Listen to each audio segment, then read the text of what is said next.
Looking around campus at UMD, it can be hard to tell that a full smoking ban was put into place at the beginning of the academic year. Smokers still light up on campus, as they have in previous semesters, outside doors and windows in plain sight. Paul Deputy, the Dean of the College of Education at UMD, knows this well. I have a corner office, so I see it all the time, students to staff, just the whole range. Deputy supports the ban, but he does sympathize with the smoker's situation. I'm not going to blame a smoker. My mother was a smoker. My sister-in-law was a smoker, but they came to a time and said, no more. UMD student Lisa Morans admits to being one of those who smokes near Deputy's office. Feet away is one of the last remaining ashtrays on UMD property. Ironically, about the same distance in the other direction is a sign advertising the ban.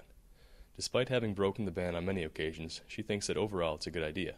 It's an issue having all the cigarette butts all over the ground, and also for non-smokers who want to just, walk peacefully around campus and not have to deal with the secondhand smoke inhalation.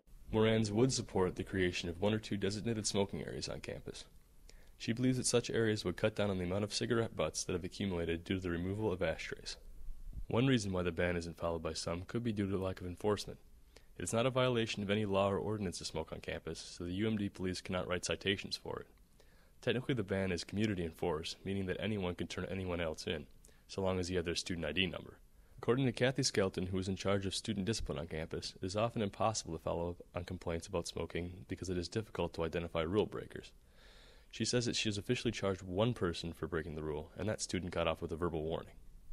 Another student, who would only identify himself as Mike, regularly smokes on campus. Smoking ban really hasn't affected me too much, I guess. I do see less people, though, smoking around campus, I think, than last year and the year before that, anyway. Yeah, I've gotten yelled at a couple times, but it hasn't been a real big deal. I don't know. I just put it out and just try not to be disrespectful to people that, are walking around and whatnot. If the amount of smoking on campus is in fact dropping, it could be a sign that the ban will eventually catch on. Deputy is confident that it will.